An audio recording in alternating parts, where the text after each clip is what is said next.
विनवाऊं बारंबार मेरे मन जी जगत में सद्गुरु इनको ना तेहि कारण विनती करां हे सद्गुरु तोहि पाहि। धन्य धन्य सद्गुरु सुखद महिमा कही न जाए। जो कछु कहूँ तुम्हारी कृपा मौत कछु न बसै। अव्यक्त रूप में सर्वत्र विराजमान 20वीं सदी के महान संत सद्गुरु भगवान के श्री चरणों में कोटि शरण नमन। व्यक्त रूप में स्वनिवास में विराजमान संत मत के अंतर्राष्ट्रीय प्रवक्ता पूज्यपाद डॉक्टर स्वामी विवेकानंद जी महाराज जी के श्री चरणों में कोटि शरण नमन। मंच पर विराजमान पूज्य शंकर बाबा, पूज्य धर्मानंद बाबा, हमारे आदरणीय श्याम बाबू, सत्संग स्थल में उपस्थित सत्संग प्रेमियों, करुणामयी माताओं एवं दयामयी बहनों के श्री चरणों में मेरा बारंबार प्रणाम।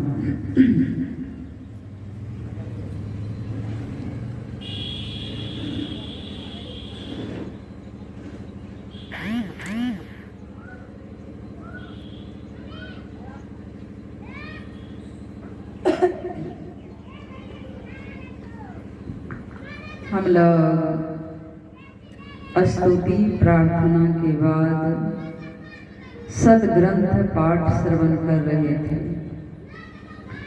जो लोग सदग्रंथ पाठ को गौर से सुने होंगे वे लोग यही समझे होंगे सदग्रंथ पाठ के आधार पर अभी का विषय ईश्वर का स्वरूप बन रहा है। ईश्वर का स्वरूप कहिए या ब्रह्म का स्वरूप कहिए या अल्लाह का स्वरूप कहिए या गॉड का स्वरूप कहिए, भाषा अंतर है, तत्व अंतर नहीं। जैसे पानी कहिए, वाटर कहिए, जल कहिए, नीर कहिए,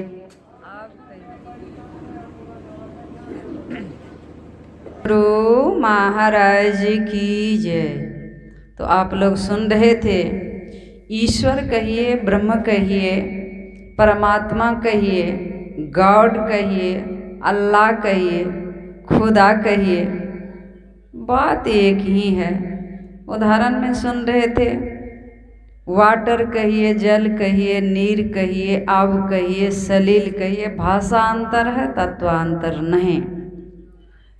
तो ईश्वर के स्वरूप के बारे में ऋषियों ने कहा, संतों ने कहा, क्या कहा? जस कथिए तस होत नहीं, जस है तैसा सोय, कहत सुनत सुख उपजे अरु परमारथ हो। निरुपम न उपमा आन, राम समान राम निगम कहे, जिमि कोटि सत खद्योत सम अति, कहत अति लघु ताल। राम स्वरूप तुम्हार वचन अगोचर बुद्धि पर, अविगत अकथ अपार, नेति नेति नित निगम का। ईश्वर के बारे में जैसा कहते हैं वैसा वो नहीं है। जस कथिए तस होत नहीं, जैसा कहते हैं वैसा वो नहीं है। तब कहा कि कैसा है? कहा जस है तैसा सो। ईश्वर के समान ईश्वर ही है, जस है तैसा सो। तो फिर पूछने वाले पूछते हैं कि फिर ईश्वर के बारे में, अल्लाह के बारे में, गॉड के बारे में बहुत उपमा उपमाएं देकर आप लोग क्यों समझाते हैं? तो जवाब देते हैं संत कबीर साहब कि कहत सुनत सुख उपजे। कहने सुनने से सुख उपजता है। ईश्वर का स्वरूप ऐसा है, ब्रह्म का स्वरूप ऐसा है, अल्लाह का स्वरूप ऐसा है, गॉड का स्वरूप ऐसा है। कहने सुनने से भीतर में सुख उपजता है और परमार्थ बनता है। संत कबीर साहब से भक्तों ने कहा कि बाबा अगम अगोचर कैसा? जो आँख से दिखाई नहीं पड़ता है बाबा, वो कैसा है? बाबा अगम अगोचर कैसा? तो बाबा क्या बोले? ताते कही समझाओ ऐसा। मैं कैसे समझा के कहूँ कि ऐसा है?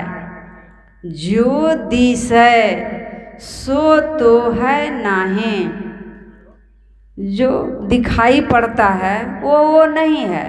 जो दिशे सो तो है नहीं, है सो कहा न जाए। ईश्वर का स्वरूप जैसा है, ब्रह्म का स्वरूप जैसा है, अल्लाह खुदा गॉड का स्वरूप जैसा है, वैसा कहने में नहीं बनता। है सो कहा न जाए। शैना बैना कही समझाओ, गूंगे का गुड़ भाई। गूंगा आदमी को रसगुल्ला खिला दीजिए, जिलेबी खिला दीजिए, उनसे पूछिए कि रसगुल्ला का स्वाद कैसा लगा, जिलेबी का स्वाद कैसा लगा। गूंगा है, नहीं बोल पाता है, वर्णन कर सकेगा नहीं ना। गूंगा भी वर्णन करता है। कैसे? खाया है गूंगा, जी भीतर में उसको स्वाद लगा है, तो गूंगा मुस्कुराता है, सिर हिलाता है, सिर हिला हिला के मुस्कुरा के कहता है कि बहुत अच्छा लगा रसगुल्ला, बहुत अच्छा लगा जिलेबी। ठीक उसी तरह ईश्वर स्वरूप का दर्शन जिसने अपने भीतर में कर लिया है, ईश्वर स्वरूप का दीदार, अल्लाह स्वरूप का दीदार जो अपने अंदर में कर लिया है, वो व्यक्ति गूंगा हो गया है। परम स्वाद सब ही जो निरंतर परम तोष उपजावे। भीतर में बहुत सुख मिलता है। किसको? जिसने ईश्वर स्वरूप का दर्शन अपने भीतर में कर लिया, वो व्यक्ति गूंगा हो गया है, चुप हो गया है। एक बार की बात है, भगवान श्री राम जी अपने गुरु वशिष्ठ जी के पास गए हैं ईश्वर स्वरूप के बारे में जानने के लिए। भगवान श्री राम जी अपने गुरु वशिष्ठ जी से कहते हैं कि गुरुदेव, ईश्वर स्वरूप के बारे में हमको समझा के कहिए कि ईश्वर का स्वरूप कैसा है। भगवान श्री राम जी अपने गुरुदेव से बार बार विनती करते हैं, आग्रह करते हैं कि गुरुदेव, ईश्वर स्वरूप के बारे में समझा के कहिए कि कैसा है। गुरुदेव चुप्पी साधे हुए हैं, चुप बैठे हुए हैं। भगवान श्री राम जी अनुनय विनय करते हैं कि गुरुदेव, क्या मेरे से कोई गलती हो गई है, मेरे से कोई भूल हो गई है जो आप चुप्पी साधे हुए हैं, जवाब नहीं दे रहे हैं? क्या मेरे से कोई गलती हो गई है? गुरुदेव मुस्कुरा के कहते हैं कि हे राम, जब से आप ईश्वर स्वरूप के बारे में पूछ रहे हो, तब से मैं आपको जवाब ही दे रहा हूँ।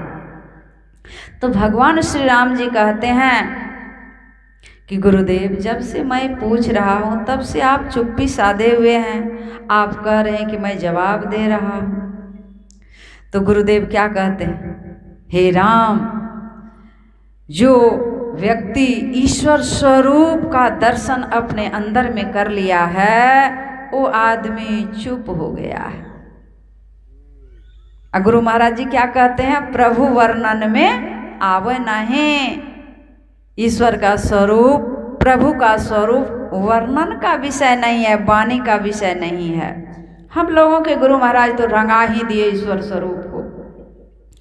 जो परम तत्व आदि अंत रहित, असीम, अजन्मा, आगोचर, सर्वव्यापक और सर्वव्यापकता के भी परे हैं, उसे ही सर्वेश्वर सर्वाधार मानना चाहिए। सबसे पहले का जो परम तत्व, सबसे पहले का तत्व, जो सबसे पहले का परम तत्व है, उसी से समस्त सृष्टि हुई है, जिसके बारे में सुन रहे थे। अनंत सिरों वाले हैं, अनंत पैरों वाले हैं, अनंत पैरों वाले हैं, अनंत सिरों वाले हैं। उस ईश्वर को गुरु महाराज क्या कहते हैं, उस ईश्वर के बारे में गुरु महाराज कहते हैं, जो सबसे पहले का है, जो सबसे पहले का है, उसी से समस्त सृष्टि हुई है, और जिससे समस्त सृष्टि हुई है उसका आदि अंत मद नहीं है।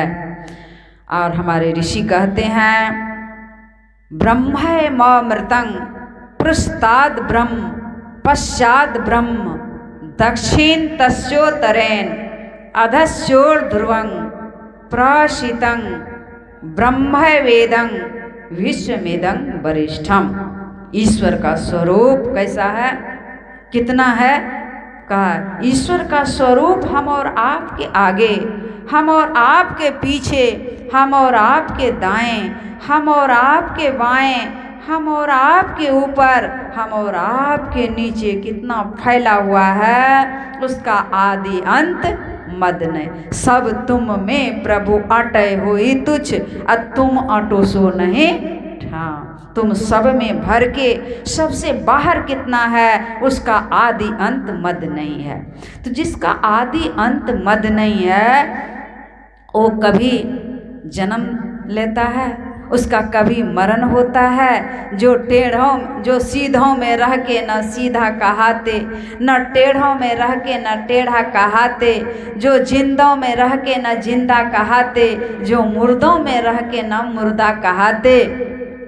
ईश्वर का स्वरूप कैसा है, अनंत असीम। तो जो अनंत असीम है वो कभी 3.5 हाथ में समा सकता है, नहीं ना। वो कभी किसी के घर में नहीं समाता है, तो घर में समाने वाले कौन हैं। तो भगत हेतु भगवान प्रभु राम धरऊ तनु भूप, किए चरित्र पावन परम प्रकृति नर अनुरूप। जथा अनेकन वेश धरे नृत्य करे नटको, सोई सोई भाव दिखावहे आपन होय न सोय। भगवान कृष्ण क्या कहते हैं, यदा यदा ही धर्मस्य ग्लानिर्भवति भारत अभ्युत्थानम् अधर्मस्य तदात्मानं सृजाम्यहं परित्राणाय साधूनां विनाशाय च दुष्कृतां धर्म संस्थापनार्थाय संभवामि युगे युगे। भक्तों के हित के लिए अनंत असीम परमात्मा, जो निर्गुण निराकार परमात्मा है, वही सगुण साकार रूप में आते हैं। सुन रहे थे उदाहरण, प्रहलाद को जब पिता दुख दे रहे थे, सता रहे थे, तो प्रहलाद भक्त था, तो भक्तों के हित के लिए भगवान नरसिंह रूप धारण किए। अभी वहाँ जाइएगा धरारा तो चेतन भगवान नहीं मिलेंगे, जो नख से हिरण्यकश्यप को फाड़ दिए थे वो नहीं मिलेंगे, जड़ भगवान मिलेंगे। तो कहाँ चले गए, काम भर भगवान आते हैं, काम करके फिर अपने अनंत असीम स्वरूप में मिल जाते हैं। भगवान आए अयोध्या में, शरीर धारण किए, तो शरीर का नाम माता पिता गुरु जी क्या रख दिए? राम। अभी चेतन राम को अयोध्या में खोजिएगा नहीं मिलेगा, मूर्ति मिलेगी। और कृष्ण जी को खोजिएगा मथुरा में, वृंदावन में, मूर्ति मिलेगी, चैतन कृष्ण नहीं मिले। कहाँ चले गए? काम भर रहते हैं, काम करके फिर अपने स्वरूप में मिल जाते हैं। मैया दुर्गा को पर्वत पर खोजिएगा तो वो नहीं मिलेगी। शुम्भ निशुम्भ का अत्याचार बढ़ा, शुम्भ निशुम्भ का वध कर दिए, अब फिर अपने स्वरूप में मिल गए। तो ये अनंत असीम हैं। तो कहा ईश्वर स्वरूप को समझाने के लिए कुछ भी उदाहरण दीजिए कि ईश्वर का स्वरूप कैसा है। तो ईश्वर स्वरूप को समझाने के लिए आकाश बहुत बढ़िया उदाहरण है। आकाश का ना आगे और छोर है, ना पीछे, ना दाएं ना बाएं, ना ऊपर ना नीचे।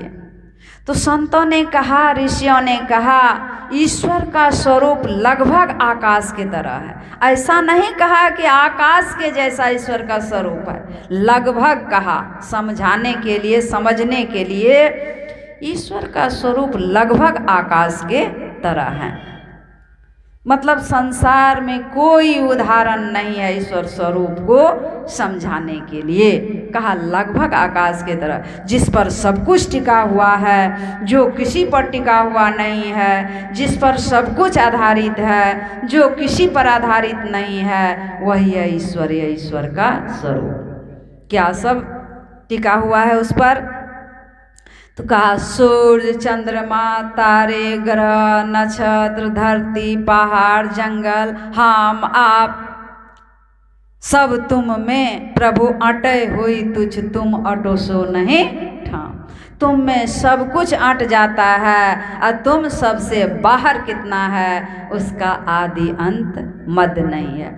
और जिसका आदि अंत मद नहीं है, उसका कोई नाम और रूप भी नहीं है। वरण विहीन, न रूप न रेखा, नहीं रघुवर नहीं श्याम। न उसका नाम रघुवर है, न उसका नाम श्याम है, न उसका नाम दुर्गा है, न उसका नाम ब्रा है, न उसका नाम कच्छप है, न उसका नाम नरसिंह है।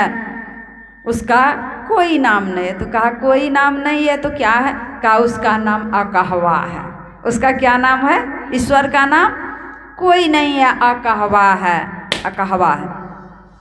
तो उस ईश्वर को हम और आप पाएंगे कहाँ? वे ईश्वर प्राप्त कहाँ होंगे?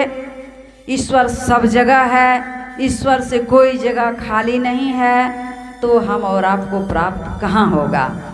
तो लक्ष्मीनाथ गोसाई जी कहते हैं कि है तो स्वामी सबके भीतर, लेकिन लखा न होता है। जैसे जल में बुदबुद होता, जल ही माही समाता है। लक्ष्मीपति सब झूठी माया, ब्रह्म सत्य मन भाता है। निज तन में खोज सज्जन, बाहर न खोजना। अपने ही घट में हरि हैं, अपने में खोजना। श्री सद्गुरु महाराज की जय।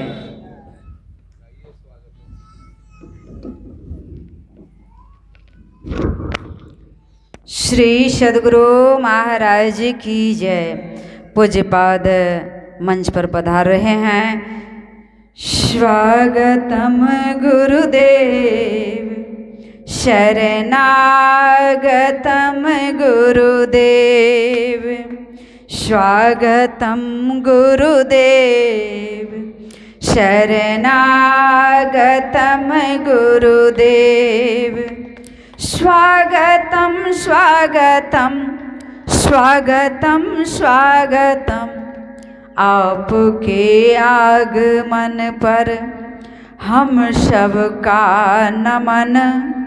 स्वागतम स्वागतम स्वागतम स्वागतम। आज धरती खुशी से हरी हो गई, रंग वाली तितलियां परी हो गई।